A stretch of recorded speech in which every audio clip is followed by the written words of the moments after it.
Hello, everybody, and thank you for tuning in to the Liberty Report. With me today is Daniel McAdams, our co-host. Daniel, good to see you. How are you this morning, Dr. Paul? Doing fine, Good. doing well, Good. ready and raring to go. That's right.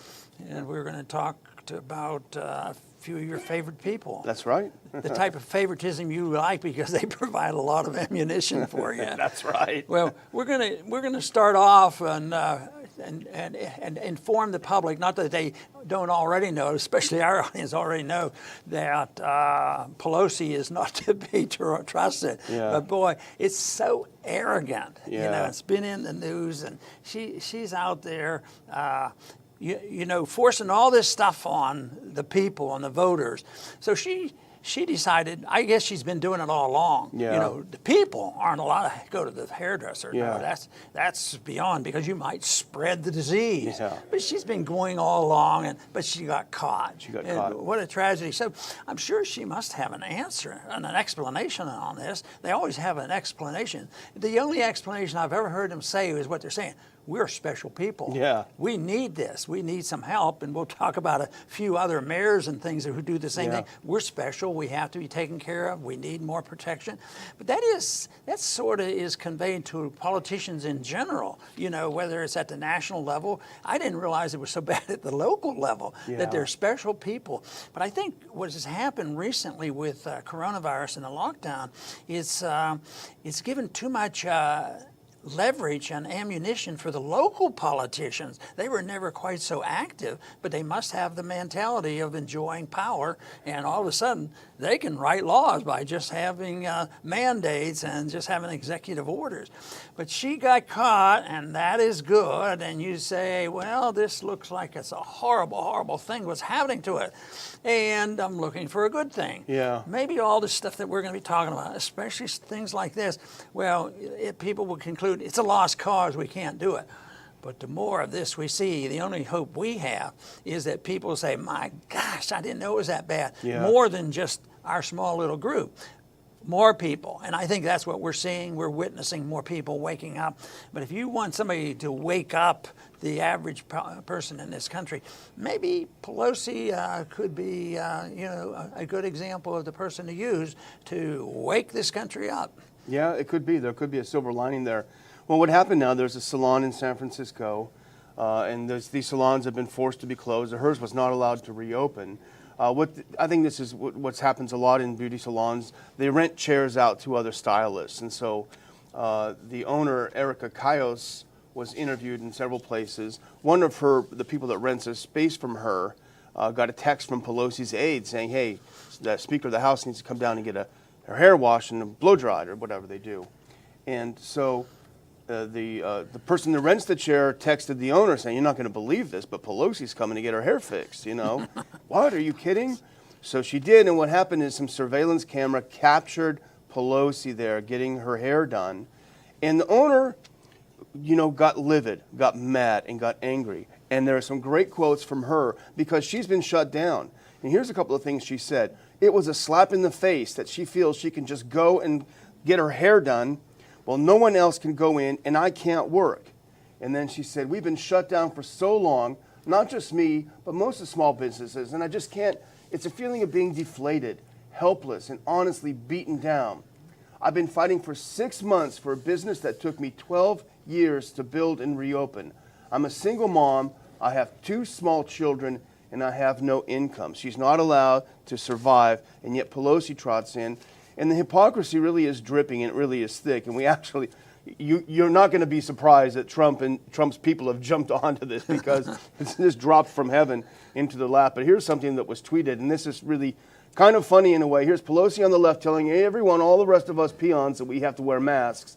And here's her on the surveillance tape on the right just waltzing in without it. Let's listen to Pelosi. Science that says you must test, trace, treat, you must wear your mask, you must have sanitation, you must wear your mask, you must wear your mask. The science that... There you have it. Wear your mask, but not me. Yeah, another part of Pelosi is her attitude and her pomposity about the Constitution. she lectures us quite frequently when she gets out there and explaining why she does these things and why she has to challenge what's happening in the Congress and with the Republicans, which some of that is justified. But she has no room for criticizing the weakness on the right, on their imperfections on the Constitution, because quite frankly, you've been around that place and you know how many votes we take and have taken up there that really follow the Constitution. But she gets up there and she brags about why we have to be so constitutional and we follow it, and the other people are such bad people. So she really just adds fuel to the fire because she can't be believable. How many people are going to believe her when she has these statements? And she's been around a long time, but the people of San Francisco, they love her. She's been able to bring the goods home, but what happens when they run out of the goods to deliver, and that's where the real crisis comes. That is. And here's a little bit more from this FoxNews.com story about this, the owner, Erica Cayos. And really, it's very sad, but I'll read another little bit of it. She said the area where her salon is located has turned into, quote, a third world country. She said every other storefront is completely vacant, shut down, and boarded up. And because of the shutdown, the store closures, we lost people, my clients, my employees. It's all due to the politics in San Francisco, she said, adding that the homeless population is everywhere and they're defecating all over the city. It's gotten so extreme, she said, it's so night and day from what it was a year ago that everyone is fleeing. And that's something that we're seeing. I read something earlier today in New York. You can't get a moving company to come help you move out because they're so busy. There are so many people trying to get out of these cities. Maybe that's a good sign. I guess we shouldn't be surprised that Biden decided to campaign a little bit, that he wasn't going to be a shoo-in. The stats aren't going, even those who falsify the stats had to show that Trump is actually going up significantly with black voters. Because the false assumption that for some reason, I think it's such an insult to black people that if you're a black person, that you're going to do this and you endorse this nonsense. They don't. They're sort of trapped in this whole philosophical argument. But when the truth comes out, they should be talking to somebody. I think they have to talk to people who have libertarian views. Of course, that would be our suggestion. But even having conservatives, constitutionalists, and moving in this direction rather than the whole solution for anybody in a minority class is more welfareism. I just think that is such an insult. One thing you can never say if you're in politics, occasionally I would say it, and that is that I think affirmative action is so dangerous. And I think Walter Williams helped point that to me, because it's such an insult. It's saying, well, we have to do this for black people. They don't quite say that. For minorities, people who have been hurt by the white people, and they say we have to help. It says they can't make it without it. Even Oprah Winfrey talks about that. She need a welfare system to get where she is. Maybe freedom helped her. So that is pretty bad too. But anyway, I think more people are waking up, and these statistics are probably at a time when they're starting to count a little bit. And I think that maybe Pelosi will be crying on election night. Who knows? The whole thing is, though, when people look at it from our viewpoint, we still have a heck of a lot of problems. It'd be great to see the thugs who are more thuggery than the rest, the people who are pushing all this stuff on the streets, that they not win. But we still have a long way to go when you talk about deficit financing, the foreign policy that we've talked about for so long, civil liberties, the whole works. We're at a crossroads. We have a moral and a financial bankruptcy that sort of isn't discussed in real terms, but that problem is going to be around also. Yeah, and we have a whole new generation of black libertarians. Think about people like Eric July and Maj Touré and many others, following in the footsteps of Walter Williams. Right. You're right. This whole idea of this one category is ridiculous. But we don't want to just pick on Pelosi. It would be so mean of us if we did. We'll go back to her when we need her. But here, this is a pattern that we've noticed, and you see it over. We talked about it a little bit yesterday. All of these political leaders who have the harshest crackdowns on people, the harshest lockdowns, all of you better put your masks on. They never follow these orders themselves. And let's just go through a couple of these next clips really quick. Oh, here's Governor Cuomo out there walking his dog with no mask on in New York. Oh, you're not supposed to do that, are you? Let's do the next one. Here's Whitmer, breaking her own rule. Anyone else who did what she's doing right there, walking next to people, would face a $1,000 fine. She did it and didn't care. Here's what she said. This is back in the time of the George Floyd. I thought it was an important moment to show my support and show a unified leadership out of the executive office of the governor. In other words, she said, I did it because I wanted to do it. It's what I wanted to do, so I did it. You know, here's another one. We talked about her yesterday, too. Pretty notorious. Same kind of thing. Chicago Mayor Lori Lightfoot back in June, I think it was. She went out to get her haircut, even though she shut down all the haircutters for everyone else. Hey, I'm the public face of the city. I'm on national media, and I'm out in the public eye. You know, so I think you have one too. Yeah, but she's also the one that demanded taxpayers protect her and have the police there. I don't think she was against the police. Oh, except for her house. And she was so blunt. It was like, you know, I'm the mayor. I need this attention. I'm taking care of everybody. How can you not deny me this special protection? But there was a little story in about the Philadelphia mayor. He had everybody else.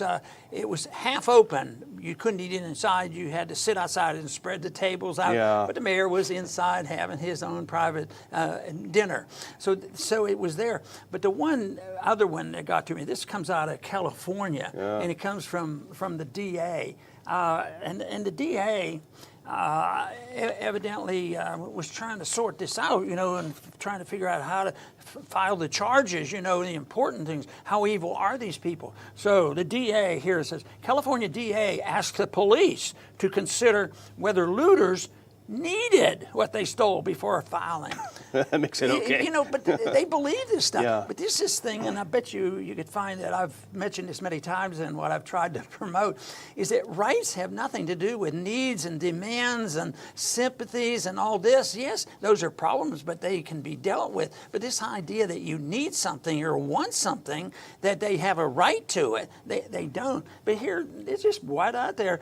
And they are, you know, they're excusing, oh, well, if you stole something under $20 or $100, we don't have time to mess with that. Just go steal what you want. Yeah. So if you do 150, we won't notice. That's the whole stuff. But right out there, need is the right. If you have a need as a right, and basically, though, that is generally the way government theft is carried out. Yeah. You know, and that's been, you know, ever since welfare has been endorsed as a moral principle that I need something. You have more than I have. I don't want to go in your house. You might shoot me. So I'm going to send my congressman, in there to steal it from you, to redistribute it. And the falsehood there is not only is it morally wrong, but it's economically foolish because it doesn't work. You know, one day you rob somebody of something and you have benefits, but it produces a society like we have. It is one of the fundamental reasons why California is like California and why so many inner cities, the higher the demand for welfareism and the far left in the big cities, where's most of the problems, which leads to the violence too. Yeah. Shouldn't be hard to understand. No, it isn't. And I've got one more example of hypocrisy, if we can put this up. And this is a little closer to home. You wouldn't think about it, Republican governor. Here's Greg Abbott, our own governor. He tweeted this yesterday. Here he is out there enjoying the opening of dove season. And he's not breaking any of his laws, although he did issue an edict that you have to cover your face outside if you can't social distance. But the thing is, we're not begrudging the governor going out and enjoying himself. This is what he likes to do. This is how he likes to spend his free time. And that should be perfectly fine. But here's what the same governor is doing to small businesses in Texas. Hit the next one. This is amazing. The Rail Club said this photo was taken August 29th. This photo is of the mighty TABC, that's the alcohol authority in Texas, placing my patrons, staff, and myself in what is referred to as a kill box. They went in even though they were following all the rules. 25% capacity, shooting hand sanitizer on everyone, checking everyone's temps. Forget it. The cops came in, put them all in a kill box, and shut them down. So on one hand, it's great. Governor Abbott gets to do something he enjoys doing. But what about if you would like to enjoy going out and having a beverage? What if you like to go out and listen to some music? No, that's not okay. Well, can we switch over to Australia? Yeah. We've talked about them before. They're not so much on the forefront of libertarianism. No, not these and, days. There was another story here, just falls in place as long as you believe the government has this authority and it's morally correct to run other people's lives. But this one got more people's attention, I think maybe because of the condition of the woman that has suffered the consequence of the police. She's pregnant, and they come in and arrest her. They woke her up. She was in her pajamas and no sympathy whatsoever. I think they handcuffed her and hauled her off. And this is just to show that she was promoting the fact that she'd like to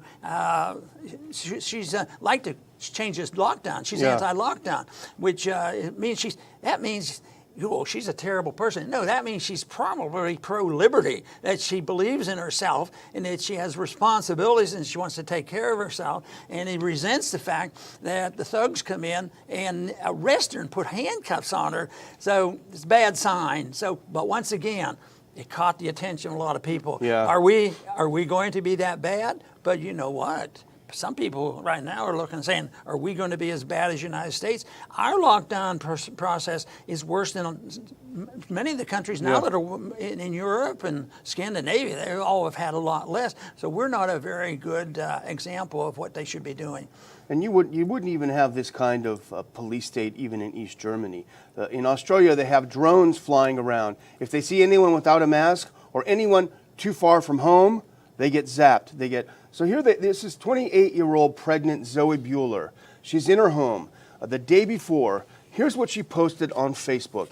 Anyone from Ballarat, please join us in our fight for freedom and human rights. That's what she posted on Facebook. And somehow the government is monitoring these Facebooks. They sent a bunch of cops in. She's saying, what's going on? What's going on? She's in her pajamas in front of her children. They slapped handcuffs on her. She couldn't figure out what was happening. What did I do? They confiscated all of her phones, all of her computers. She said, I've got an ultrasound in an hour. Too bad, you can't go. She's arrested for incitement. Her partner, her life partner, I guess, he said, can't we just delete the post? We're sorry. No, you've already committed the crime. So they haul her off to jail for simply saying, we need to demonstrate for human rights and freedom. This is sick. This is pre-crime. It's thought crime. And I tell you what, Australia is in bad shape right now. And they'll justify it based on lies when it comes to, the fear-mongering that has gone on with coronavirus. And we're back to that thing that we've been fighting it ever since it started, believing the reaction is a hoax. The virus is not a hoax, but the reaction is a hoax to terrify people, to scare them to death, and people respond, and then they capitulate. They go along with it because they're intimidated, not only by the government, but they can be intimidated by their friends and their neighbors. So on and on, and they do not look at it from a fundamental principle of what a free society would be all about. People would like to say, well, you guys are for freedom, but you don't care about people. You don't care about feeding people and taking care of their medical needs. Well, if it would be a little tougher if everything they did worked. Yeah. But nothing works. They destroy your freedoms, and then they destroy the economy, and what happens? We end up with violence, and that's where we are today. So unless they change it, so I like to see this being knocked down, the people who are running these cities, but you still have to come up and say, so how would you do it? What should it be done? And most of the time, they just want to change the leadership. I mean, in Washington, over the decades, has it really changed the directions? All the way back to when I started looking at politics with Barry Goldwater, that we should have less spending and all that. That doesn't happen. We had Republicans in and Republicans out. The wars, they come and go. The spending come and go. The Fed comes and keeps coming. Yeah. So it doesn't change anything, but it still to point out where the problems are, but I want to see people when they start emphasizing, say, well, this have the answers. I think a lot of people do have the answers on what would you do as libertarians, because we're not likely to be interviewed on national TV and lined up and say, well, if you don't let people do such and such, how are the people going to eat? Well, they're going to eat better than they're eating now, with all the food lines and what's going on now. They'd have better medical care, and they wouldn't be, San Francisco wouldn't be the where it is. That isn't, freedom didn't give us San Francisco. No, it was the worst type of authoritarianism at the national level, but in this case, at the local level. Yeah. So one thing I've changed on, I've starting to realize that authoritarianism is so infectious that even the local people have to be dealt with too. And we have, look at all what we just mentioned today, the mayors, and there's county commissioners and judges and the whole works. It's a whole philosophic system, and that's why we have to change attitudes and help people decide, what should the role of government be? Yeah. And we'd like to simplify that answer. Well, as the people starve, the top communists and the top Nazis were all eating very well and living very well. Right. But you mentioned the lies that are used. And here's one of the most disgusting aspects of what's happening. And it's not just Australia, but this is a good example. It's the collusion between social media giants and governments to keep people down. They're not giving people a voice. They're taking their voice away. Let's look at this next clip. This is pretty chilling, I think. It's pretty disturbing. Social accounts deleted as war to combat COVID conspiracies heats up. And what it is that Facebook is colluding with the government of Australia to remove thousands of Facebook groups and pages and posts that question the lockdown, that question the crackdown in Australia. Here's one example. On Monday, Facebook deleted a prominent, here's what they call it, anti-lockdown conspiracy group. Millions Rise for Australia. It's a conspiracy if you don't believe everything the government tells you. You're a conspiracy theorist. So the group had 120,000 followers, and all they were doing is encouraging people to attend the upcoming Freedom Day protests on September 5th, taking place throughout Australia. And for that crime, for telling people stand up for your freedom and your rights, the whole page is wiped out, everything is wiped out, and they're doing this to thousands of pages. They're doing the bidding of governments to silence the people, not empower them. And this is a big challenge for a lot, including the libertarians. How do you rein in the social media? Because they are the censors. And the way I simplify it in my own mind is that the social media is an arm of the government. It is, and exactly they that will way. do. They're an arm of the government, and that has to be dealt with. But I wanted to, hopefully we have time to go into this one, is Fauci's in the news again, as well as our friend Scott Adams. Atlas, yeah. Scott Atlas. We still believe that he's on the right track, and he got high praise. Didn't know what would happen. And now they're after him. And Bob Wenzel, had a good article on this, that they can't stand this. And there's a disagreement on herd immunity. And they're saying that because that word was used, that, he's a bad guy, we have to get rid of him. Yeah. And some are predicting it's just starting. It starts in the social media. We can't have him counteracting Fauci. Yeah. So Fauci needs just outright fired or something. But right now, they're saying that Atlas is a bad guy, and they're going to try to discredit him. And the big thing is over this herd immunity. And unfortunately, I think it's a poor term because the bad guys are able to manipulate that. But the word I use is natural immunity. Yeah. There's a natural immunity, and there's artificial, immunity that comes about with vaccination. And that's what the contest is all about. And they don't want anything to do with natural immunity and allowing people to develop it. But I think the argument was that Atlas wanted to make it mandatory and insult and don't do anything else, and just throw everybody out in the street. Nature will take care of it all, which wasn't the case. It's not the case, and this is on Bob Wenzel's Target Liberty, and I think Wenzel is speculating with some good evidence that Fauci is behind this smear campaign to smear Atlas as a crazy kook because of this. conspiracy theory called, hey, you've got an immune system, let's let it work, right? Yeah. A big conspiracy theory. So, and he has a history, Fauci has a history of doing this, of smearing people. So people should go to Target Liberty and read this. I've got a couple quick clips to show as I close out. This first one just goes, file this under, here's another example. This is from Arizona. Maricopa County health official admits manipulating COVID-19 deaths. She got caught. She got caught inflating the numbers, and she had to admit it.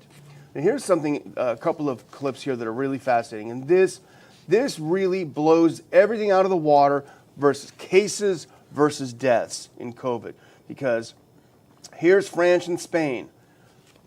Look at this massive rise. It's a case-demic. Look at all these cases. We got to shut it down again and hit the next one. But what's really happening with all these cases? Well, here's deaths. So just go back and forth again once again. Cases and then deaths. These people are getting tested and showing positive for tiny fragments of this virus, and they're not dying anymore. But the scaremongers are still using this to manipulate people, destroy their lives, not let them go back to having a normal life again. And it's disgusting and needs to stop. You know, sometimes we see in the paper of the far left doing things and you can't understand why. They might take a monument of an individual that was really friendly to them philosophically, and they still tear the monument down. Why are you doing this? Why are they doing that?